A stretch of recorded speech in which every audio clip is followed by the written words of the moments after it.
Hello everyone, welcome to this class. So in today's class we are going to discuss about wave and sound.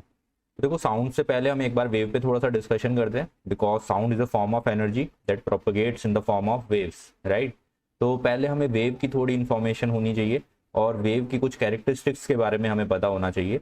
उसके बाद हम sound पे अपना jump करेंगे और थोड़ा बहुत ह्यूमन ईयर के बारे में डिस्कस करके ये चैप्टर एंड करेंगे और सम क्वेश्चंस डिस्कस करेंगे, राइट। तो सबसे पहले स्टार्ट करते हैं, व्हाट आर वेव्स। तो वेव्स की जो डेफिनेशन हमें पता है, वेव क्या होती है, it is the disturbance, it is a disturbance that carry energy from one point to another, one point to another.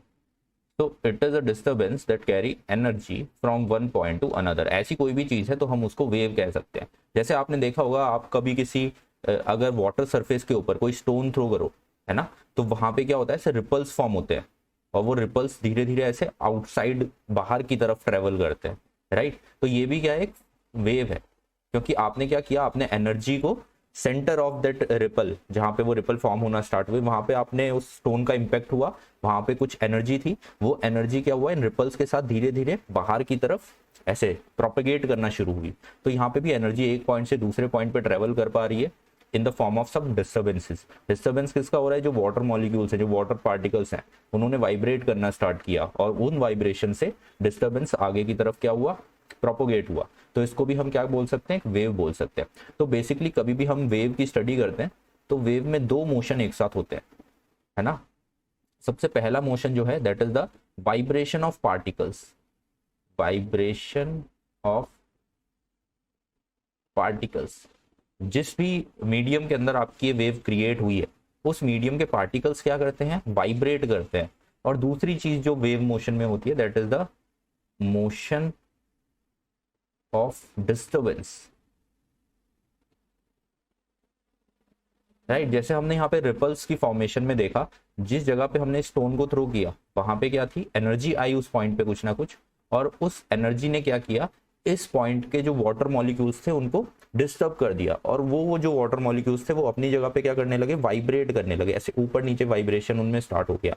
In vibration से क्या हुआ, जो इनके एडजेसेंट मॉलिक्यूल्स थे उनके अंदर भी कुछ वाइब्रेशन आया, और ऐसे ये जो वाइब्रेशन था आगे की तरफ पास ऑन होने लगा। तो यहाँ पे दो मोशन एक साथ हो रहे हैं, एक तो आपका पार्टिकल अपनी जगह पे क्या कर रहा है, वाइब्रेट कर रहा है, दूसरा जो डिस्टर्बेंस है वो आगे की डायरेक्शन में क्या कर रहा है, प्रोपेगेट कर रहा है। तो दो मोशन एक साथ होते हैं, एक तो वाइब्रेशन ऑफ पार्टिकल्स। देखो यहाँ पे ये बात हमें याद रखनी है कि कभी भी वेव मोशन होता है तो वेव मोशन में जो पार्टिकल्स होते हैं वो ट्रेवल नहीं करते हैं। वाटर का जो मॉलिक्यूल जिस जगह पे था वो उसी जगह पे प्रेजेंट है, वो सिर्फ अपनी जगह पे क्या कर रहा है, ऑसिलेट कर रहा है। लेकिन डिस्टर्बेंस है जो कि आगे की तरफ ट्रेवल कर रहा है, पार्टिकल्स आगे ट्रेवल नहीं कर रहे हैं, पार्टिकल अपनी जगह पे वाइब्रेशन करे, ठीक है। तो इस तरह का कुछ मोशन होता है आपकी किसी भी वेव के अंदर। अब इसके बाद आती है टाइप्स ऑफ वेव्स, कि वेव्स कितने टाइप्स की होती हैं, राइट। वेव्स के जो टाइप्स हमने देखे हैं, तो बेसिकली वेव्स दो टाइप में हमने इनको डिवाइड किया हुआ है। First is mechanical waves, mechanical waves, and second one is non mechanical waves.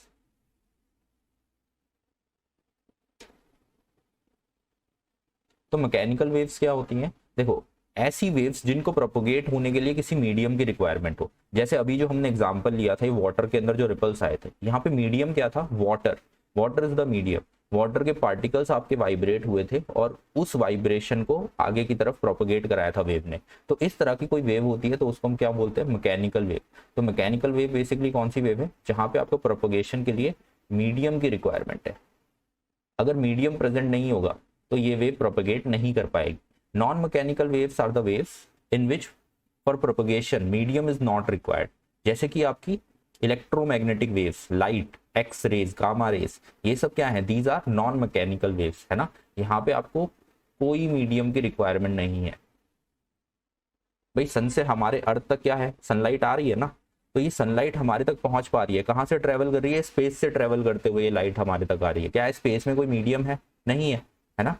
Space में क्या है, वैक्यूम है, वहां पे कोई भी मीडियम प्रेजेंट नहीं है। तो ऐसी वेव जो कि वैक्यूम में भी ट्रेवल कर सकती है, इन वेव्स को ही हम बोलते हैं नॉन मैकेनिकल वेव्स। इनका ही दूसरा नाम है इलेक्ट्रोमैग्नेटिक वेव्स, ईएम वेव्स भी हम इनको बोलते हैं, राइट। एग्जाम्पल्स इनके क्या हो गए, लाइट हो गई, और दूसरी जो ईएम वेव्स हैं, X rays, radio waves, gamma rays, ये सब क्या है, ये इलेक्ट्रोमैग्नेटिक वेव्स या नॉन मैकेनिकल वेव्स। अब मैकेनिकल वेव्स को भी हमने दो पार्ट में डिवाइड किया हुआ है। First one is transverse waves and the second one is longitudinal waves. Longitudinal waves, देखो हम जानते हैं कि मैकेनिकल वेव्स को जो है मीडियम की रिक्वायरमेंट होती है प्रोपगेट करने के लिए। अब यहाँ पे क्वेश्चन आता है कि जो आपके मीडियम के पार्टिकल्स हैं वो किस तरीके से वाइब्रेट कर रहे हैं और आपकी वेव किस डायरेक्शन में प्रोपगेट कर रही है। तो हमने देखा दो पॉसिबिलिटीज यहाँ पे पॉसिबल है। फर्स्ट वन इज कि लेट सपोज आपके जो ये कोई आपके मीडियम का पार्टिकल है, ठीक है, ये इस तरीके से ऊपर नीचे वाइब्रेट कर रहा है, वर्टिकल डायरेक्शन में वाइब्रेट कर रहा है, और आपकी जो वेव है वो प्रोपगेट कर रही है इसके परपेंडिकुलर डायरेक्शन में, हॉरिजॉन्टल डायरेक्शन में, वेव ऐसे आगे की तरफ बढ़ रही है। तो इस तरीके की अगर आपको कहीं पे वेव दिखाई देगी तो वो कौन सी वेव होगी? Transverse wave. लॉन्गिट्यूडनल वेव में क्या होगा? लेट्स सपोज ये आपका मीडियम का पार्टिकल है और ये ऐसे हॉरिजॉन्टल डायरेक्शन में एडजेसेंट साइड्स में क्या कर रहा है? वाइब्रेट कर रहा है, ऐसे आगे पीछे जा रहा है, आगे पीछे जा रहा है, और जो वेव है वेव भी सेम इसी डायरेक्शन में प्रोपगेट कर रही है, आगे की तरफ बढ़ रही है। तो इस तरह की वेव क्या होगी? Longitudinal wave. यानी ट्रांसवर्स वेव की डेफिनेशन क्या बनी कि the waves in which the direction of vibration of the particles of medium is perpendicular to the direction of propagation of the wave. These waves are called transverse waves. और longitudinal waves की definition क्या बनी? The waves in which the oscillation of particle is parallel to the propagation of wave is called longitudinal wave. अब देखो examples क्या ले सकते हैं हम इनके? ट्रांसवर्स वेव, जैसे अभी हमने ये जो वाटर में पत्थर थ्रो किया था, स्टोन थ्रो किया था, तो वहां पे रिपल्स फॉर्म हुए थे, है ना। तो इसमें हमने देखा, देखो किस तरीके से मोशन हुआ था वेव का, इस तरीके से कुछ वेव आगे की तरफ बढ़ी थी, राइट। यहाँ पे जो वाटर के पार्टिकल्स थे, अगर हम उनको ध्यान से देखें तो वाटर के पार्टिकल्स के साथ क्या हो रहा है? अगर ये एक पार्टिकल है, ये एक बार ऊपर जाता है, फिर ये नीचे जाता है, ये अपनी जगह पे ऊपर नीचे क्या हो रहा है? वाइब्रेट हो रहा है। इसके साइड वाला जो पार्टिकल है वो ऐसे बैठा हुआ है, वो भी एक बार ऊपर जाता है, एक बार नीचे जाता है ना। तो ये सब ऊपर नीचे वाइब्रेट हो रहे हैं, ये आगे नहीं जा रहे। आगे क्या जा रहा है? आगे डिस्टर्बेंस जा रहा है। आगे क्या जा रहा है? आगे वेव प्रोपगेट कर रही है। तो इस तरीके की अगर वेव है तो वो कैसी है? ट्रांसवर्स वेव है, ठीक है। या हम अपने हाथ पे कोई रोप पकड़ लें और दूसरा एंड रोप का हम अपने किसी फ्रेंड को दे दें और इधर से हम उसे ऐसे ऊपर नीचे क्या करें? वाइब्रेट करना शुरू करें, ऑसिलेट करना शुरू करें, तो हम देखेंगे उसके अंदर कैसे ऐसे रिपल्स फॉर्म हो जाएंगे। तो वो जो रिपल्स होंगे उसमें क्या हो रहा है? जो रोप के जो पार्टिकल्स हैं वो ऊपर नीचे ऑसिलेट कर रहे हैं और जो वेव है वो आगे की तरफ बढ़ रही है ना, वो रिपल्स आगे की तरफ प्रोपगेट कर रहे हैं। तो इस तरह की वेव्स को हम क्या बोलते हैं? Transverse wave. लॉन्गिट्यूडनल वेव कैसी होती हैं? लॉन्गिट्यूडनल वेव्स आर जैसे कि साउंड वेव है। साउंड वेव में क्या होता है? अभी हम यहाँ पे प्रोपगेशन ऑफ वेव को भी एक बार समझ लेते हैं। जैसे हम बोल रहे हैं तो क्या हो रहा है? हमारे फेस के सामने जो एयर मॉलिक्यूल्स प्रेजेंट हैं उनको क्या पुश लग रहा है ना। तो वो एयर मॉलिक्यूल्स क्या हो रहे हैं? ऐसे आगे पीछे अपनी जगह पे क्या हो रहे हैं? ऑसिलेट हो रहे हैं, राइट। वो अपनी जगह पे आगे पीछे की डायरेक्शन में ऑसिलेट हो रहे हैं। अब इसके एडजेसेंट में जो मॉलिक्यूल होगा उसको क्या लगेगा? पुश लगेगा इसकी वजह से, तो वो भी क्या कर देगा? ऑसिलेशन शुरू कर देगा। इसके साइड में जो मॉलिक्यूल प्रेजेंट होगा उस पर फिर ये पुश लगाएगा, वो भी क्या करेगा? इसकी वजह से ऑसिलेशन उसमें होने लगेगा, ठीक है। तो ये जो ऑसिलेशन है ये आगे की तरफ बढ़ता चला जाएगा और जो पार्टिकल्स हैं वो भी इसी डायरेक्शन में आगे पीछे ऑसिलेट करते रहेंगे। तो इस तरीके का जो मोशन होगा, इस तरह की जो वेव होगी, इसको हम क्या बोलने वाले हैं? Longitudinal wave. तो यहां से हमें एक पॉइंट और क्लियर हो जाता है कि जो आपकी साउंड वेव है, sound wave is also a longitudinal wave. Longitudinal wave. Now अब नेक्स्ट पॉइंट आता है रिप्रेजेंटेशन ऑफ अ वेव। हम वेव को रिप्रेजेंट कैसे करते हैं? देखो आपने देखा होगा इस तरीके का एक ग्राफ जनरली बना रहता है जब भी हम वेव्स को रिप्रेजेंट करते हैं, राइट। तो ये ग्राफ बेसिकली हमको क्या दिखा रहा है? यहाँ पे हम बीच में एक इस तरीके का एक्सिस ले लेते हैं जो कि बेसिकली हमें बताता है mean position of the particles, है ना। ये हमारी मीन पोजीशन थी पार्टिकल्स की, और ये जो डायरेक्शन है, जिस डायरेक्शन में वेव आगे बढ़ रही है, this is the direction of propagation of wave, ठीक है। तो हम कुछ इस तरीके से इसको समझ सकते हैं कि पहले हमारे सारे पार्टिकल्स इस लाइन के अलोंग रेस्ट पे बैठे हुए थे, ठीक है। अब जैसे ही डिस्टर्बेंस शुरू हुआ तो ये सब पार्टिकल्स क्या हो गए? अपनी अपनी जगह से डिस्प्लेस हो गए। लेट सपोज ये वाला जो पार्टिकल था ये डिस्प्लेस होकर यहाँ पे नीचे पहुंच गया, इस जगह पे आ गया। ये वाला पार्टिकल इधर ही है, ये वाला पार्टिकल डिस्प्लेस होकर ऐसे ऊपर इधर चला गया, ये वाला पार्टिकल इधर पहुंच गया ऊपर, ये वाला थोड़ा नीचे इधर आ गया है, ये वाला इधर आ गया है ना। तो ये सब क्या होने लगे? ऊपर नीचे ऑसिलेट करने लगे, पार्टिकल ऐसे ऊपर नीचे की तरफ ऑसिलेट करने लगे और ये ऑसिलेशन आगे की तरफ बढ़ता जा रहा है। आगे की तरफ ये जो बढ़ रहा है तो ये क्या है, this is the motion of the wave, this is the propagation of the wave. ये वाली जो डायरेक्शन है left to right, this is the direction of propagation of the wave. इसकी कुछ ना कुछ वेलोसिटी होगी जिस वेलोसिटी से ये वेव आगे की तरफ बढ़ रही है, राइट। और ये जो पार्टिकल ऊपर नीचे ऑसिलेट हो रहे हैं, इनकी ये जो मैक्सिमम ऑसिलेशन है अपनी मेन पोजीशन से, ये पार्टिकल मैक्सिमम नीचे कहाँ तक जाता है, इस पॉइंट तक नीचे जाता है, और मैक्सिमम ऊपर कहाँ तक जाता है, इस पॉइंट तक मैक्सिमम ऊपर जाता है। तो अपनी मेन पोजीशन से कितना ऊपर और नीचे तक जा सकते हैं, यही मैक्सिमम डिस्प्लेसमेंट क्या कहलाती है, एम्पलीट्यूड कहलाती है। This is the amplitude, right. देखो अभी यहाँ पे मैंने एक ट्रांसवर्स वेव ली हुई है क्योंकि पार्टिकल यहाँ पे ऊपर नीचे ऑसिलेट कर रहे हैं। सेम यही फिनोमिना लॉन्गिट्यूडनल वेव्स के साथ भी होता है।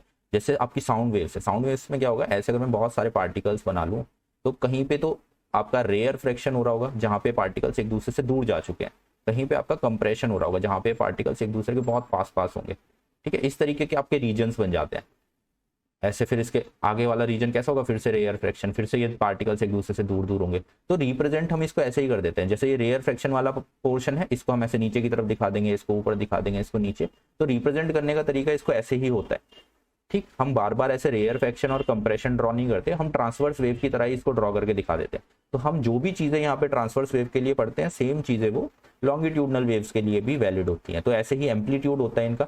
अगर हम यहाँ पे एम्पलीट्यूड को समझे तो बेसिकली ये जो पार्टिकल है जो वाइब्रेट कर रहा है, ये अपनी जगह से मैक्सिमम कितना वाइब्रेट कर सकता है अपनी मेन पोजीशन से, this is the amplitude, right. Transverse wave में ये ऊपर नीचे वाइब्रेट कर रहा है, लॉन्गिट्यूडनल वेव में ये लेफ्ट राइट वाइब्रेट कर रहा है, ठीक है।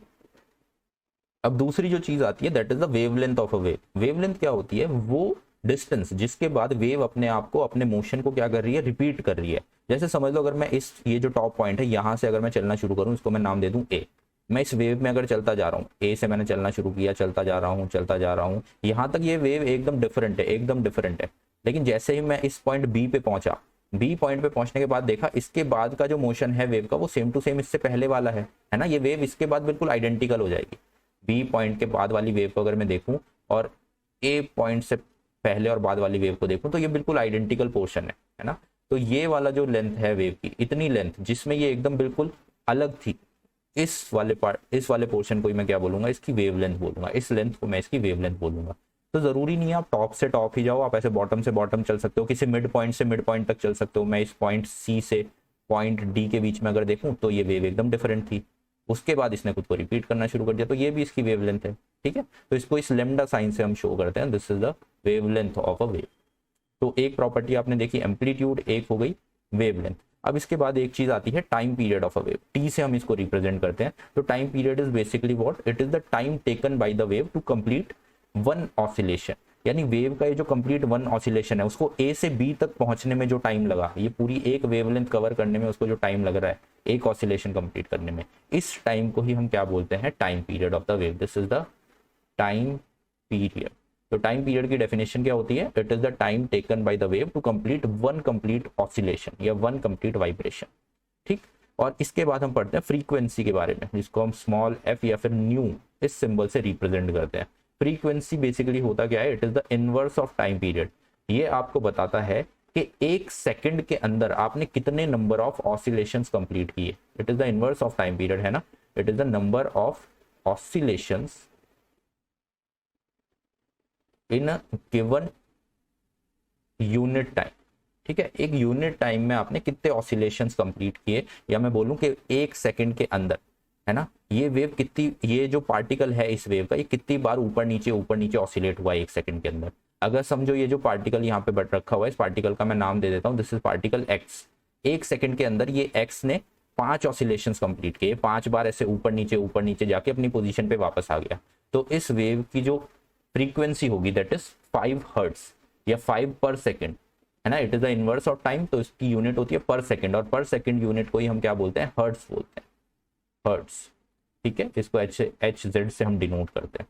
तो आपने फ्रीक्वेंसी सुनी होंगी 50 hertz, 100 hertz, this is basically what, oscillations per unit time. अब इसके बाद एक नेक्स्ट प्रॉपर्टी जो वेव की आती है that is the speed of the wave, speed of wave. तो बेसिकली ये जो हमने ऊपर रिप्रेजेंट किया था कि ये वेव v स्पीड से आगे की तरफ प्रोपेगेट कर रही है, ठीक है। तो यही होती है स्पीड ऑफ वेव, कि ये जो डिस्टरबेंस है ये किसी मीडियम में आगे किस वेलोसिटी से प्रोपेगेट कर रहा है, this is called the speed of wave. और इसको मेजर करने का हमारा जो फॉर्मूला है वो क्या है, स्पीड बेसिकली क्या होती है, this is distance upon time. Right. तो हम यहाँ पे एक डिस्टेंस देख पा रहे हैं, दैट इज लेमडा, है ना। वेवलेंथ भी क्या है, एक डिस्टेंस ही तो है ना, हमें ए से बी तक पहुंचना है, तो ये जो डिस्टेंस है A to B, this is wavelength of this wave. अब ये वेवलेंथ को पहुंचने में, इतना डिस्टेंस कवर करने में टाइम कितना लग रहा है, एक टाइम पीरियड, है ना। एक ऑसिलेशन में आपका एक वेवलेंथ कंप्लीट हो रही है। तो हम फॉर्मूला जो बना सकते हैं distance upon time, that is wavelength upon this time period, this will be the formula of speed of the wave, है ना। तो या तो हम इसको लेमडा बाई टी लिख सकते हैं, या फिर 1/t हम जानते हैं क्या होता है, फ्रीक्वेंसी होता है, तो हम इसको लेमडा इंटू न्यू या फिर लेमडा इंटू एफ, जो भी आप फ्रीक्वेंसी के लिए सिंबल यूज करना चाहो। अगर आप न्यू में आप वो अच्छा लगता है तो आप न्यू लिख दो, वरना आप लिख सकते हो lambda into f frequency, right. तो these are the formula for speed of the wave. तो अब हम चलते हैं साउंड के बारे में, क्योंकि अब हम वेव्स के बारे में थोड़ा बहुत जान चुके हैं। तो साउंड क्या होती है, it is a form of energy that travels in the form of longitudinal waves, longitudinal waves, ठीक है। तो ये एक ऐसी एनर्जी है जो लॉन्गिट्यूडनल वेव की फॉर्म में ट्रेवल करती है एक पॉइंट से दूसरे पॉइंट तक, राइट। देखो एनर्जी हम किस चीज को बोलते हैं, anything that can provide us some useful work, तो उसको हम एनर्जी बोलते हैं। Electricity is a form of energy, light is a form of energy, similarly sound is also a form of energy. अब बात आती है साउंड को हम किस तरीके से प्रोड्यूस कर सकते हैं। तो जैसे कि हमने जाना कि वेव्स क्या होती हैं, दीज आर द डिस्टर्बेंसेस, तो यानी कि हमें मीडियम में किसी तरीके की डिस्टर्बेंस क्रिएट करनी पड़ेगी। और ये डिस्टर्बेंस कैसे क्रिएट हो सकती है, हम मीडियम के पार्टिकल्स को क्या कर दें, वाइब्रेशन करना स्टार्ट कर दें, या उनको किसी तरीके से ऑसिलेट करा दें, तो ये जनरेट हो सकती है। तो आपने देखा होगा अगर कोई भी चीज वाइब्रेट करती है, लेट्स सपोज ये कोई स्ट्रिंग है ना, जैसे गिटार की स्ट्रिंग्स होती हैं, आप इसको अपनी जगह से डिस्प्लेस करके छोड़ दो, तो ये क्या करने लगेगी, ऐसे आगे पीछे की तरफ ऐसे वाइब्रेशन स्टार्ट कर देगी, है ना। ये आगे पीछे ऐसे वाइब्रेट करने लगेगी। तो जैसे ये वाइब्रेट करेगी तो यहाँ पे आपको साउंड सुनाई देगी, है ना, साउंड प्रोड्यूस होगी। तो बेसिकली ये साउंड प्रोड्यूस कैसे हुई है, ये जो स्ट्रिंग वाइब्रेट हो रही है इसके आसपास कुछ मॉलिक्यूल्स होंगे एयर के, है ना। इसने क्या किया, इन एयर मॉलिक्यूल्स को अपनी जगह से डिस्प्लेस कर दिया और इनके अंदर क्या कर दिया, एक वाइब्रेशन स्टार्ट कर दी। ये मॉलिक्यूल वाइब्रेट होना स्टार्ट हो गए due to the vibration of this string. और इनके साइड वाले जो एडजेसेंट मॉलिक्यूल थे, अब ये पहले वाला मॉलिक्यूल आके इस दूसरे वाले मॉलिक्यूल से कोलाइड करेगा, तो दूसरे वाले मॉलिक्यूल में भी क्या आ जाएगी, एक मोशन आ जाएगी, ये भी ऐसे वाइब्रेट करना स्टार्ट करेगा। इसके साइड वाला जो मॉलिक्यूल है ये जाके उससे टकराएगा, इस नंबर 3 से। अब ये 2 जब 3 से टकराएगा, 2 तो वापस पीछे की तरफ जाने लगेगा, 3 आगे की तरफ मूव करना स्टार्ट कर देगा, ठीक है। तो ये 2 क्या करेगा, पहले आगे जाएगा, 3 से टकराएगा, फिर पीछे जाके 1 से टकराएगा, तो ये अपनी जगह पे वाइब्रेशन करता रहेगा, लेफ्ट राइट। सेम केस हो रहा होगा 3rd के साथ, ये आगे किसी 4 के साथ जाके टकराने वाला है और ये अपनी डिस्टर्बेंस 4 को ट्रांसफर कर देगा, आगे 4 से टकराएगा, पीछे फिर 2 से टकराएगा, ऐसे आगे पीछे टकराता रहेगा और वाइब्रेट करता रहेगा। तो इस तरीके से जो डिस्टर्बेंस है ये आगे की तरफ क्या करेगा, ट्रेवल करेगा कुछ v वेलोसिटी के साथ, ठीक है। और ये जो वेव है, इसी वेव को हम क्या बोल रहे हैं, लॉन्गिट्यूडनल वेव, क्योंकि यहाँ पे जो मीडियम का जो वाइब्रेशन हो रही है पार्टिकल्स की, वो पैरेलल है to the propagation of wave, तो इसीलिए हम साउंड को एक लॉन्गिट्यूडनल वेव बोल रहे हैं, ठीक है। तो यहाँ पे बहुत सारे आपके रीजन बन जाएंगे, कहीं पे रेयरफेक्शन हो रहा होगा, कहीं पे कंप्रेशन हो रहा होगा। तो रेयरफेक्शन वो रीजन होगा जहाँ पे पार्टिकल्स एक दूसरे से बहुत दूर जा चुके होंगे, है ना, वहाँ पे लेस डेंस एरिया बन गया होगा। और कंप्रेशन क्या होगा, जहाँ पे बहुत सारे पार्टिकल्स एक साथ इकट्ठे हो रखे हो, जैसे हो सकता है देखो ये जो 3 है ये ऐसे 4 के पास आ जाए, कोलिजन होने वाला है इनके बीच में, उसी टाइम आगे से कोई 5 पार्टिकल था वो भी 4 के पास आ रखा है कोलाइड करने के लिए, है ना। इस तरीके की कुछ सिचुएशन हो रखी है, बीच में 4 है, इधर से 5 आ रहा है, इधर से 3 आ रहा है। तो ये वाला जो रीजन है यहाँ पे क्या बन चुका है, यहाँ पे कंप्रेशन वाला रीजन बन चुका है, बहुत सारे मॉलिक्यूल्स एक जगह पे आके इकट्ठे हो गए हैं, है ना। और इसी सेम टाइम पे 3 अपनी जगह से आगे डिस्प्लेस हो चुका है, 2 हो सकता है ऐसे पीछे की तरफ जा रखा हो, 3 आगे की तरफ जा रखा है। तो ये जो ये बीच वाला रीजन है, यहाँ पे मॉलिक्यूल्स का नंबर बहुत कम हो गया है ना, तो यहाँ पे लेस डेंस एरिया बन गया है, इसी को हम क्या बोलेंगे, रीजन ऑफ रेयरफेक्शन, ठीक। तो ये रेयरफेक्शन और कंप्रेशन ऐसे बनते जाएंगे और आगे की तरफ ये डिस्टर्बेंस ट्रेवल करती जाएगी। तो इस तरीके से आपकी साउंड प्रोड्यूस होती है और प्रोपेगेट करती है आगे की तरफ, राइट। अब यहीं पे हमें ये बात भी समझ में आनी चाहिए कि sound needs medium to propagate because it is a mechanical wave, ठीक है। It needs a medium to propagate. अगर आप खुद बताइए ये पार्टिकल वाइब्रेट ही नहीं होते, ये डिस्टर्बेंस आगे की तरफ मूव ही नहीं करती, तो फिर इस साउंड एनर्जी का कोई मीनिंग ही नहीं है ना। फिर तो ये एक पॉइंट से दूसरे पॉइंट पे आपने यहाँ पे डिस्टर्बेंस दी, स्ट्रिंग की तार को हिलाया और उसने अपने साइड के किसी मॉलिक्यूल को डिस्टर्ब ही नहीं किया, तो वाइब्रेशन आगे की तरफ बढ़ी ही नहीं, वहीं पे वो पूरी की पूरी एनर्जी यूज हो गई, ठीक। तो साउंड को बेसिकली प्रोपगेट करने के लिए किस चीज़ की ज़रूरत थी, इन मीडियम पार्टिकल्स की रिक्वायरमेंट थी। अगर ये पार्टिकल्स नहीं होते तो ये साउंड आगे की तरफ प्रोपगेट नहीं कर पाती। तो क्या स्पेस में आपको साउंड प्रोपगेट करेगी? अगर आप स्पेस में जाके बोलोगे तो क्या आप एक दूसरे की आवाज़ सुन पाओगे? तो नहीं सुन पाओगे, क्योंकि स्पेस में ये पार्टिकल्स प्रेजेंट ही नहीं है, एयर मॉलिक्यूल्स वहाँ पे है ही नहीं, या कोई भी दूसरा मीडियम वहाँ पे प्रेजेंट नहीं है। अगर मीडियम ही प्रेजेंट नहीं है तो साउंड एक पॉइंट से दूसरे पॉइंट तक प्रोपगेट ही नहीं कर पाएगी। ठीक है, तो because it is a mechanical wave it requires a medium to propagate. तो sound can not travel through vacuum, vacuum के थ्रू आपकी साउंड ट्रेवल नहीं कर सकती। अब नेक्स्ट पॉइंट समझते हैं, speed of sound in various mediums. Speed of sound है ना, देखो नॉर्मली हमारे एयर में साउंड की स्पीड लगभग कितनी होती है, इट इज अप्रॉक्स 340 और 342 मीटर पर सेकेंड, राइट। अगर आप इसकी स्पीड को कंपेयर करने लगो लाइट की स्पीड से, तो लाइट की स्पीड कितनी होती है, 3 × 10⁸ मीटर पर second. So there is a very large difference, है ना, इन दोनों क्वांटिटीज में। अगर आप देखो 342 एंड 3 × 10⁸ मीटर पर सेकेंड, तो बहुत ही बड़ा डिफरेंस इन दोनों के बीच में। अभी ये जो स्पीड है 342 मीटर पर सेकेंड, ये कहाँ पे है, this is in air. Air के अंदर या एटमॉस्फेयर के अंदर जो हमारी साउंड की स्पीड है दैट इज 342 मीटर पर सेकेंड। अब हर मीडियम के अंदर ये सेम नहीं रहेगी, है ना। आपकी जो स्पीड ऑफ साउंड है that is maximum in solids. Solids के अंदर ये स्पीड सबसे ज़्यादा होती है, उसके बाद होती है लिक्विड्स में, और सबसे कम ये साउंड की स्पीड गैसेस के अंदर या हमारी एयर जैसे कि है ना। यहाँ पे हमारी साउंड ऑफ स्पीड्स जो स्पीड होती है साउंड की सबसे कम होती है। तो ऐसा होता क्यों है, बेसिकली देखो सॉलिड्स में हम जानते हैं कि जो पार्टिकल्स होते हैं वो सब एक दूसरे के बहुत क्लोज पैक्ड होते हैं, है ना। सॉलिड्स के अंदर the particles, the molecules of the medium are closely packed. तो वाइब्रेशन को एक्चुअली में वाइब्रेशन ही तो है ना जो आगे की तरफ ट्रांसमिट हो रही है। अगर ये पार्टिकल हल्का हल्का ऐसे वाइब्रेट होने लगे लेफ्ट राइट, तो ये बहुत इजीली अपनी वाइब्रेशन को आगे ट्रांसमिट कर सकता है दूसरे मॉलिक्यूल को, क्योंकि दूसरा मॉलिक्यूल इसके बहुत पास में बैठा हुआ है। ये हल्का सा वाइब्रेट हुआ, एकदम से वो वाइब्रेशन दूसरे के पास पास ऑन हो गई, एकदम से वो उससे साइड वाले के पास पास ऑन हो गई। तो ये जो वाइब्रेशन है बहुत क्विकली पास ऑन हो रही है एक दूसरे के साइड में, राइट। तो इसी की वजह से जो स्पीड होती है साउंड की वो इंक्रीज हो जाती है अगर मॉलिक्यूल्स एक दूसरे के बहुत क्लोजली हेल्ड है। लिक्विड्स के अंदर क्या होता है, मॉलिक्यूल्स थोड़े थोड़े से दूर हो जाते हैं, तो ये जो आपकी डिस्टर्बेंस है जो एक दूसरे मॉलिक्यूल एक दूसरे को ट्रांसफर कर रहे हैं, इनको ट्रांसफर होने में थोड़ा टाइम लग रहा है। गैसेस के अंदर इनको और ज्यादा टाइम लग रहा है, क्योंकि मॉलिक्यूल्स एक दूसरे से बहुत ज्यादा दूर हैं, बहुत ज्यादा रैंडमली ऐसे फैले हुए हैं, तो वो एक दूसरे से ये जो वाइब्रेशन पास ऑन कर पा रहे हैं उसमें बहुत ज्यादा टाइम लग रहा है। तो that's why the speed of sound is minimum in gases and it is maximum in solids.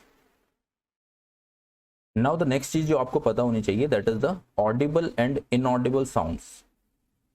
Audible sound हम किसको बोलते हैं, देखो ह्यूमन ईयर की एक अपनी रेंज होती है दैट इज 20 हर्ट्ज से। अगर 20,000 हर्ट्ज तक की फ्रीक्वेंसी की साउंड वेव आपके ईयर ड्रम पर पड़ती है, तो इस साउंड वेव को आप क्या कर सकते हो, सुन सकते हो। आपको ये आप आइडेंटिफाई कर पाओगे इस साउंड वेव को। अगर ये साउंड वेव की फ्रीक्वेंसी 20,000 हर्ट्ज से ज्यादा हो जाए तो भी आप इस साउंड को नहीं सुन पाओगे, और अगर 20 हर्ट्ज से कम हो जाए तो वो आपके लिए बहुत धीमी आवाज हो जाएगी, उसको भी आप नहीं सुन पाओगे। अब ये 20 हर्ट्ज से भी अगर नीचे वाली आवाज होती है तो उसको बेसिकली हम बोलते हैं इंफ्रासोनिक साउंड्स, है ना। और 20,000 हर्ट्ज से ऊपर वाली जो आवाजें होती हैं उनको हम क्या बोलते हैं, अल्ट्रासोनिक साउंड्स। और ये जो बीच वाली रेंज है that is the audible range, these are audible sounds. और दोनों ही इंफ्रासोनिक और अल्ट्रासोनिक जो साउंड्स हैं these are inaudible sounds, right. अब देखिए कुछ कैरेक्टरिस्टिक्स तो हम ऑलरेडी वेव्स के पढ़ चुके हैं, साउंड के कुछ और कैरेक्टरिस्टिक होते हैं जिनके बारे में हमें पता होना चाहिए। First is pitch. तो पिच क्या होती है किसी भी साउंड की, देखो pitch is basically the shrillness of the voice. आपने सुना होगा कि जो लड़कियों की आवाज होती है वो थोड़ी सी ऐसे तीखी टाइप की आवाज होती है ना, लड़कों की थोड़ी भारी आवाज होती है। So this is basically what, this is the pitch of the sound. और ये पिच डिपेंड किस चीज पे करती है, depends on the frequency, depends on the frequency. अगर आपकी फ्रीक्वेंसी ज्यादा है साउंड वेव की तो इट मीन्स उसके पिच भी क्या होगी, हायर होगी। ठीक है, फ्रीक्वेंसी हम जानते हैं क्या था, it is the number of oscillations पर सेकंड। तो अगर मैं दोनों का डायग्राम बना के आपको दिखाऊं, लेट्स से यहां पे मैं दो वेव ड्रॉ कर रहा हूं, one wave is something like that and second wave is like that. ठीक है, अब आप खुद बता सकते हैं अगर ये दोनों वेव सेम वेलोसिटी के साथ ट्रेवल कर रही हैं एयर में, समझ लो दोनों साउंड वेव हैं, तो इसकी स्पीड भी वही 342 मीटर पर सेकंड के अप्रॉक्स है और नीचे वाली भी उसी स्पीड से ट्रेवल कर रही है। तो अगर ये सेम वेलोसिटी से ट्रेवल करती हैं तो एक किसी सर्टेन पॉइंट से, यहाँ पे मैंने कोई एक लाइन ड्रॉ कर दी, इस लाइन से कितने नंबर ऑफ ऑसिलेशन पास होने वाले हैं एक सेकंड में, कौन सी वाली वेव के ज्यादा ऑसिलेशन पास होंगे, ऊपर वाली के या नीचे वाली के? तो हम जानते हैं ऊपर वाली में, क्योंकि नंबर ऑफ ऑसिलेशंस ज्यादा हमें दिखाई दे रहे हैं छोटे से फ्रेम के अंदर, तो यहाँ पे डेफिनेटली जो नंबर ऑफ ऑसिलेशन एक सेकंड में क्रॉस कर जाएंगे इस लाइन को वो ज्यादा होंगे। तो यानी इसकी जो फ्रीक्वेंसी है that is on the higher side, और नीचे वाली वेव की जो फ्रीक्वेंसी है that is on a lower side. तो पिच कौन से वाली साउंड वेव की ज्यादा होने वाली है? ऊपर वाले साउंड वेव की पिच ज्यादा होने वाली है। तो जो लड़कियों की आवाज होती है वो समथिंग लाइक दैट, उसका डायग्राम अगर आप बनाओगे कुछ इस तरीके की आपकी पिच जो डायग्राम बनेगा उसका साउंड वेव का कुछ ऐसा होगा। लड़कों की जो आवाज होती है भारी आवाज, उसका कुछ इस तरीके का डायग्राम होगा, क्योंकि उसमें नंबर ऑफ ऑसिलेशंस पर सेकंड कम होते हैं, उसकी फ्रीक्वेंसी बेसिकली कम होती है, राइट? तो श्रिलनेस उसकी कम होती है। ऐसी एक दूसरी प्रॉपर्टी हमारी होती है लाउडनेस। लाउडनेस है ना, तो लाउडनेस आप जनरली समझते ही हो कि अगर किसी साउंड की आवाज बहुत तेज आपको आ रही है या बहुत धीमी आवाज आ रही है तो वो बेसिकली कौन डिपेंड, किस चीज पे डिपेंड होता है? एम्पलीट्यूड के ऊपर डिपेंडेंट होती है चीज, एम्पलीट्यूड ऑफ द वेव, है ना। ये जो पार्टिकल्स हैं वो अपनी मीन पोजीशन से कितना ज्यादा वाइब्रेट कर रहे हैं, अगर उनका जो मीन पोजीशन से वाइब्रेशन है जो एक्सट्रीम पोजीशंस तक, ये वाइब्रेशन बहुत ज्यादा है, दिस इज द एम्पलीट्यूड, हमने अभी बात भी की थी। अगर ये एम्पलीट्यूड बहुत ज्यादा है यानी बहुत दूर दूर तक वाइब्रेट कर रहे हैं पार्टिकल्स, तो इसका मतलब इस वेव का लाउडनेस ज्यादा है, इस वेव का एम्पलीट्यूड ज्यादा होने से इसकी लाउडनेस ज्यादा होती है। तो लाउडनेस डिपेंड करती है एम्पलीट्यूड ऑफ द वेव पे, ठीक है। तो अगर मैं दो वेव ड्रॉ करता हूँ, एक वेव ऐसे कुछ है, राइट, और एक वेव ऐसे है, तो आप बता सकते हैं कौन सी वेव में एम्पलीट्यूड ज्यादा है? ऊपर वाली वेव में, क्योंकि ये जो आपकी मीन पोजीशन है, अगर आप इस मीन पोजीशन से यहाँ पे डिस्प्लेसमेंट देखें तो वो ज्यादा हो रही है, यहाँ पे मीन पोजीशन से डिस्प्लेसमेंट देखेंगे तो वो छोटी सी है, तो यहाँ पे एम्पलीट्यूड कम है, ऊपर एम्पलीट्यूड ज्यादा है, तो इस वाली वेव की जो लाउडनेस होगी वो ज्यादा होने वाली है, राइट। अब देखो नेक्स्ट जो टॉपिक इस चैप्टर में हम पढ़ते हैं that is the production of sound bye humans and human ear. तो बेसिकली हम मोटा मोटा यहाँ पे समझ लेते हैं कि किस तरीके से ह्यूमंस साउंड प्रोड्यूस करते हैं। ये देखो इस तरीके का मैं कुछ स्ट्रक्चर बनाता हूँ, दिस इज बेसिकली क्या, मेरा विंड पाइप है ना, ये कुछ विंड पाइप है, ये नीचे हमारे लंग्स के साथ अटैच्ड होता है, और इस विंड पाइप के ऊपर यहाँ पे क्या होता है, एक ऐसे मस्कुलर टिश्यूज होते हैं, ठीक है, जिनको हम वोकल कॉर्ड्स बोलते हैं, ठीक। इस तरीके के दो मेम्ब्रेन हमारी होती हैं, इन दोनों को हम क्या बोलते हैं, वोकल कॉर्ड्स बोलते हैं। और ये जो डिवाइस है जिसके अंदर ये फिट होती है, इसी को हम लैरिंग्स बोलते हैं, या हमारा वॉइस बॉक्स हम इसको बोलते हैं ना, लैरिंग्स या फिर वॉइस बॉक्स। अब होता क्या है, जैसे कि हम बोलते हैं तो हमारे लंग्स से क्या होती है, एयर आती है ऊपर की तरफ, और due to this air pressure इन दोनों मेम्ब्रेन के बीच में बहुत हल्की सी ओपनिंग होती है, देखो छोटी सी ओपनिंग आपको दिख रही है, इस ओपनिंग से ये एयर बाहर निकलती है, और क्योंकि ये एयर, इतनी सारी एयर आ रही थी, छोटी सी ओपनिंग से बाहर निकल रही है, तो इसकी वजह से ये जो मस्कुलर टिश्यूज है, ये जो वोकल कॉर्ड्स हैं, ये क्या होती है, वाइब्रेट होती है, इनके अंदर वाइब्रेशन होती है। और अब आप समझ ही गए हो, कहीं पे भी अगर वाइब्रेशन हो रही है तो क्या चीज प्रोड्यूस हो रही होगी, साउंड प्रोड्यूस हो रही होगी। तो इसी की वजह से ह्यूमंस क्या कर पाते हैं, साउंड को प्रोड्यूस कर पाते हैं। अब हम अलग अलग तरह की साउंड प्रोड्यूस कर सकते हैं, समझ लो अगर हमें कभी ज्यादा श्रिलनेस के साथ बोलना है ना, थोड़ी पतली आवाज में बात करनी है, तो हम क्या करते हैं, अपने वोकल कॉर्ड्स को थोड़ा सा टाइट कर लेते हैं। वोकल कॉर्ड्स टाइट होने की वजह से ये बहुत ज्यादा स्ट्रेच हो जाती हैं, और ये जो ओपनिंग होती है बहुत छोटी हो जाती है, और बहुत टाइट होने की वजह से जब ये वाइब्रेट करती हैं तो इनकी जो नंबर ऑफ ऑसिलेशंस पर सेकंड है वो बढ़ जाती है, इनकी फ्रीक्वेंसी बेसिकली बढ़ जाती है, तो हमारी आवाज की श्रिलनेस भी बढ़ जाती है, हम पतली आवाज निकाल पाते हैं। और अगर हमें भारी आवाज में बात करना होता है तो हम इन्हें थोड़ा सा रिलैक्स पोजीशन में छोड़ देते हैं, इन वोकल कॉर्ड्स को। अगर ये थोड़ा रिलैक्स होंगी तो उस टाइम पे अगर ये वाइब्रेट करेंगी तो इनकी जो नंबर ऑफ ऑसिलेशन है वो कम हो जाती है, ठीक है, तो फ्रीक्वेंसी कम हो जाती है, और कम फ्रीक्वेंसी की आवाज जो निकलती है वो थोड़ी भारी आवाज निकलती है ना। तो ये तो बेसिकली था कि ह्यूमन साउंड किस तरीके से प्रोड्यूस करते हैं। इसके बाद आपका आता है ह्यूमन ईयर का सेक्शन, ठीक। ह्यूमन ईयर का कंस्ट्रक्शन हम जानते हैं, बेसिकली ये हमारा आउटर ईयर होता है, 3 पार्ट्स में डिवाइडेड होता है, एक आउटर ईयर, उसके बाद हमारा एक मिडिल ईयर का पोर्शन होता है, ये ईयर ड्रम आ जाता है, यहाँ पे हमारी 3 बोन्स होती हैं जो कि हमारा मिडिल ईयर को बनाती हैं, और ये 3 बोन्स के बाद यहाँ पे हमारा इनर ईयर बेसिकली आ जाता है। इनर ईयर के अंदर ये सारा का सारा जो भी वाइब्रेशंस हुई हैं वो पहुंच जाती हैं। तो ये कंस्ट्रक्शन बेसिकली आपको पता है। और इनर ईयर में फिर ये ऑडिटरी नर्व होती है जो कि ब्रेन तक हमारे ये सिग्नल्स को लेकर जाती है। ये आउटर मोस्ट पार्ट को, इसको हम पिन्ना बोलते हैं या आउटर ईयर बोलते हैं, राइट। ये जो यहाँ पे रास्ता आपको दिख रहा है, this is the auditory canal. Auditory canal से होते हुए साउंड वेव्स ईयर ड्रम पे जाके टकराती हैं, दिस इज ईयर ड्रम। और ईयर ड्रम के बाद यहाँ पे हमारी ये 3 बोन्स आती हैं, जो कि है, पहली बोन है हैमर, फिर है एनविल, और उसके बाद this is stirrup, right, this is stirrup. In 3 bones का काम बेसिकली होता क्या है कि ये जो वाइब्रेशन ईयर ड्रम पे आई हैं, ये इनको थोड़ा सा एनहांस कर देती है ना। इन वाइब्रेशंस को थोड़ा सा एनहांस करके ये अंदर वाले इनर पोर्शन, ये हमारा पूरा इनर ईयर है, यहाँ पे दिस इज कॉक्लिया, और यहाँ पे कॉक्लिया के अंदर बहुत सारा ऐसे फ्लूइड होता है, ठीक है। अब ये जो वाइब्रेशन है, ये फ्लूइड के अंदर एक प्रेशर जनरेट करती है, और ये प्रेशर वेव अंदर की तरफ ट्रेवल करती है, और कॉक्लिया के अंदर बहुत छोटे छोटे ऐसे हमारे हेयर टाइप के कुछ पार्टिकल्स होते हैं। इस प्रेशर वेव से वो हेयर क्या होते हैं, वाइब्रेट होने लगते हैं अपनी पोजीशंस पे, और उनकी वाइब्रेशंस बेसिकली क्या बनाती हैं, इलेक्ट्रिकल सिग्नल जनरेट करती हैं, जो यहाँ ऑडिटरी नर्व से होते हुए हमारे ब्रेन तक जाता है, और फिर फाइनली हमें कोई भी आवाज सुनाई देती है, राइट। तो ये कंस्ट्रक्शन है बेसिकली हमारे ह्यूमन ईयर का। अब चलते हैं इस चैप्टर का जो सबसे लास्ट पोर्शन है, that is reflection of sound.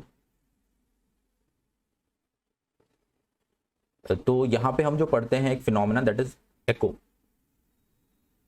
ठीक है। एको बेसिकली क्या होता है, आपने सुना होगा कभी, आप बहुत पहाड़ों वगैरह या हिली रीजन पे जाते हैं, वहां पे आप अपना नाम चिल्लाते हैं तो वो वापस से आपको सुनाई देता है ना। तो ये बेसिकली क्या है, this is reflection of sound. Sound क्या होती है, रिफ्लेक्ट बैक होती है, इट इज अ वेव। अगर आपके सामने कोई ऑब्स्टिकल आएगा और साउंड वेव ट्रेवल करते हुए आ रही है, तो ये यहाँ से टकराने के बाद क्या हो जाएंगी, रिफ्लेक्ट बैक हो जाती है, ठीक है, बाउंस बैक कर जाती है। तो इसी फिनोमिना को हम क्या कहते हैं, रिफ्लेक्शन ऑफ साउंड कहते हैं। अब अगर आप एको सुनना चाहते हो तो कुछ चीजें हैं जो आपकी फुलफिल होनी चाहिए। बेसिकली आपके ईयर की एक प्रॉपर्टी होती है, that is persistence of the sound. आपको कोई भी आवाज जो होती है 0.1 सेकंड तक आपके कानों में रहती है। अगर आपने कोई भी साउंड सुनी तो अप्रॉक्स 0.1 सेकंड के टाइम तक वो आपके कानों में रहेगी। अगर 0.1 सेकंड से पहले आप दूसरी कोई चीज सुन लो तो आप डिफरेंशिएट नहीं कर पाओगे दोनों साउंड्स के बीच में, ठीक है। अगर 2 साउंड आपको 0.1 सेकंड के अंदर अंदर सुनाई जाए तो आप किसी एक को ही पहचान पाओगे, राइट। तो एको सुनने के लिए बेसिकली ये जो रिफ्लेक्ट बैक होके लाइट, ये जो साउंड वेव रिफ्लेक्ट बैक होके आपके पास आ रही है, समझ लो आप यहाँ से कोई चीज़ बोल रहे हो, ये कोई ह्यूमन बींग यहाँ पे खड़ा हुआ है और इसने कोई चीज़ बोली, तो इसकी साउंड सामने गई, इस ऑब्स्टेकल से टकरा के वापस आई, है ना, इसको दोबारा से जो साउंड टकरा के आई है फिर ये सुनाई देती है।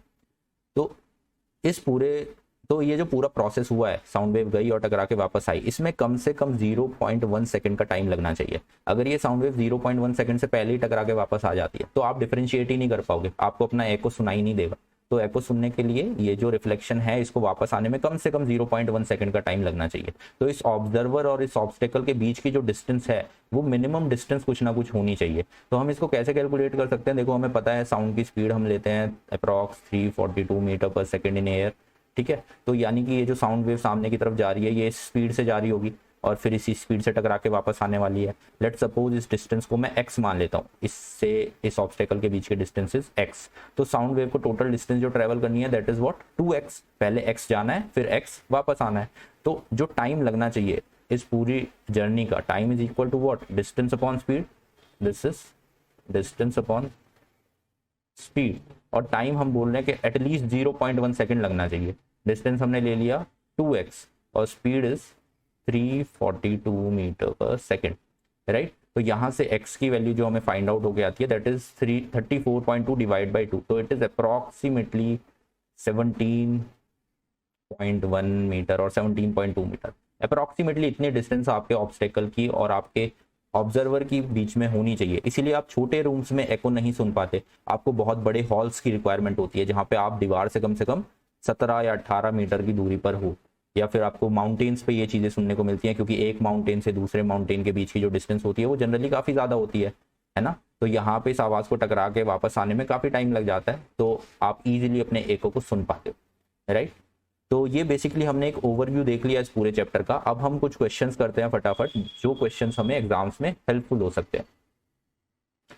So the first question is, a source is producing 1500 sound waves in 3 seconds. If the wavelength of the sound wave is 68 centimeter, then the velocity of the sound wave will be.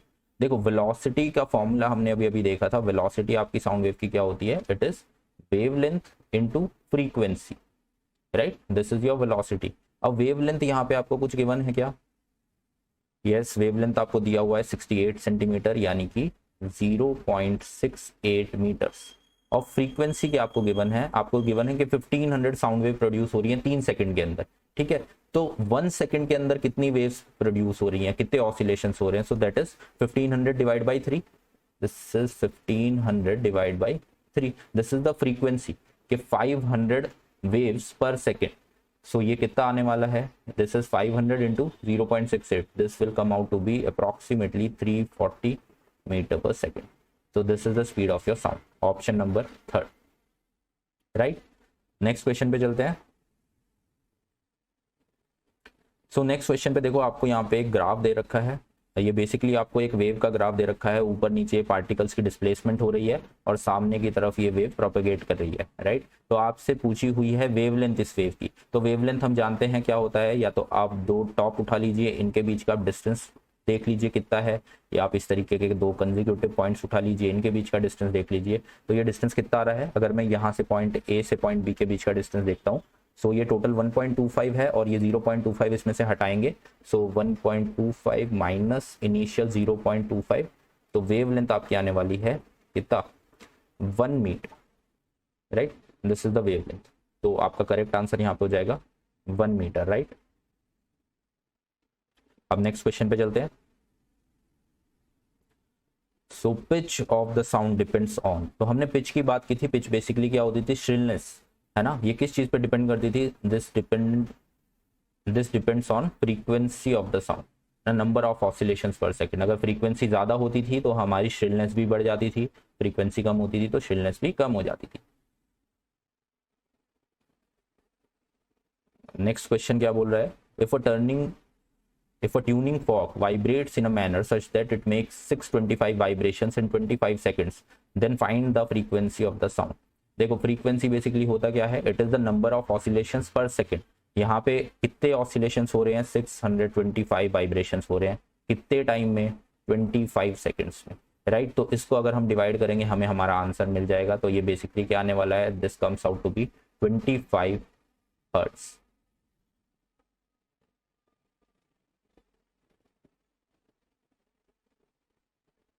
तो option 4 आपका correct answer हो जाएगा।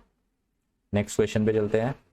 Question number 7, a pendulum is release from point P, it takes 0.2 second to swing from P to Q. P से आपने इस pendulum को release किया, ये 0.2 सेकंड में क्यू तक आ गया, ठीक है। फिर another 0.2 second from Q to R, फिर अगले 0.2 सेकंड में ये क्यू से आर तक पहुंच गया है। तो बेसिकली इसको ये अपना आधा पाथ यहाँ तक कवर करने में कितना टाइम लगा? 0.4 second. The pendulum is at its lowest point at R, what is the frequency of the pendulum. आपसे पूछा जा रहा है पेंडुलम की फ्रीक्वेंसी क्या है। तो व्हाट इज फ्रीक्वेंसी? फ्रीक्वेंसी क्या होता था कि आपको 1 सेकंड में कितने ऑसिलेशंस कंप्लीट हो रहे हैं, ठीक है। This is frequency. अभी हम देखते हैं 1 सेकंड कब पूरा होने वाला है इसको। देखो ये वापस 4 सेकंड में नीचे तक आया है, तो अगले 4 सेकंड में ये दोबारा टॉप तक पहुंच जाएगा। बताओ यहाँ पे फिर से इसको कितना टाइम लगेगा? 0.4 सेकंड। 0.4 सेकंड में नीचे आया, 0.4 सेकंड में ऊपर जाएगा, तो 0.8 सेकंड हो गए। अब इसके बाद दोबारा से 0.2 सेकंड इसको नीचे आने में लगेंगे, तो ये इस पोजीशन पे कहीं पर होगा 1 सेकंड के बाद। इतना हमें समझ में आता है। इस पोजीशन को हम कुछ भी नाम दे देते हैं, let's say this is a. पहले 0.8 सेकंड तक ऊपर गया, फिर अगले 0.2 सेकंड तक यहाँ पे कहीं आया, ठीक है। ये ए जो पोजीशन है ये आइडेंटिकल होगी इस क्यू पोजीशन के लेफ्ट साइड में, ठीक। तो यहाँ तक इसने कितने ऑसिलेशंस कंप्लीट किए हैं? इसका एक ऑसिलेशन भी अभी पूरा नहीं हुआ है। जब ये पी से आर तक आया था, एक ऑसिलेशन कंप्लीट कब होगा? जब ये पी से इस एक्सट्रीम तक जाए और वापस पी पर आ जाए। इसे पी पर वापस आना होगा एक ऑसिलेशन कंप्लीट करने के लिए। अभी ये जब तक पी से आर तक गया, इसका कितना ऑसिलेशन हुआ था? 1/4 ऑसिलेशन इसका कंप्लीट हुआ था। जब ये टॉप पोजीशन पे पहुंच गया, इस टॉप पोजीशन को मैं बी नाम दे देता हूँ, जब ये बी पर पहुंचा तो बी तक इसका कितना ऑसिलेशन कंप्लीट हुआ था? 1/2 ऑसिलेशन कंप्लीट हुआ था।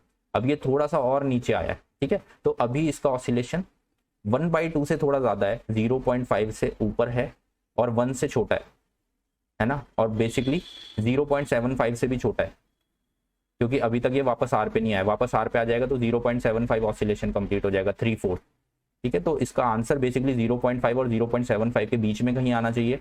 तो ऐसा आपको एक ही ऑप्शन दिखाई दे रहा है, दैट इज 0.63 हर्ट्ज। तो यही आपका सही आंसर हो जाएगा। This is the frequency of this pendulum.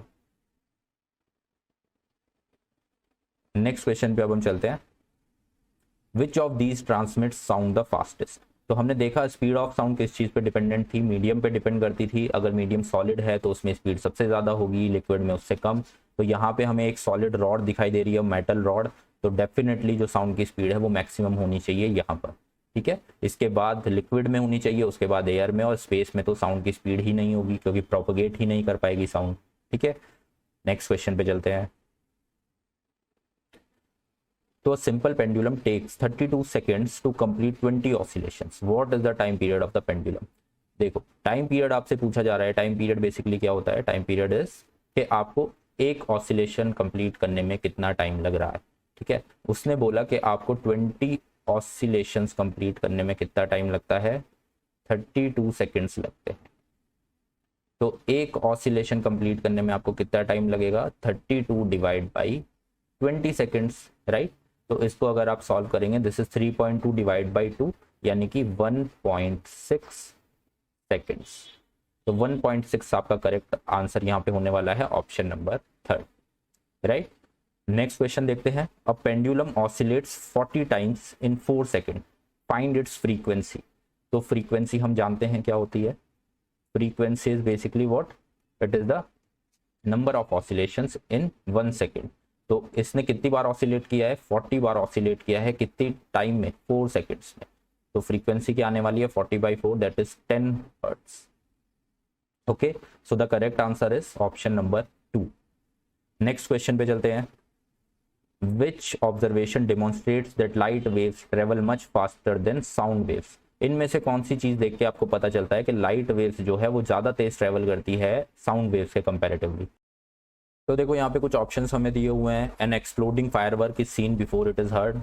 तो जब भी देखो आप फायरवर्क कभी देखते हो कहीं पे, तो जनरली होता क्या है, आपको लाइट पहले दिखाई दे जाती है और उसकी जो साउंड होती है फायरवर्क की वो बाद में सुनाई देती है, राइट। तो ये करेक्ट ऑप्शन होगा, यही आपका आंसर होने वाला है यहाँ पे। Light from the sun takes 8 minutes to reach earth. ठीक है, लेकिन यहाँ पे साउंड के बारे में कुछ नहीं दिया है। ऑप्शन नंबर 3 देखो यहाँ पे हो सकता था thunder can be heard before lightning is seen, लेकिन ये उल्टा दे दिया। मतलब आपको लाइटनिंग दिखाई देने से पहले आपको उसकी थंडर की आवाज आ जाती है, लेकिन ऐसा नहीं होता। This is the other way around, है ना। आपको पहले लाइटनिंग दिखाई देती है और आपको उसकी आवाज बाद में आती है। तो ये यहाँ पे उल्टा दिया हुआ है, तो फॉल्स हो जाएगा, राइट। तो फर्स्ट वाला ऑप्शन आपका यहाँ पे करेक्ट होने वाला है। नेक्स्ट क्वेश्चन पे हम चलते हैं।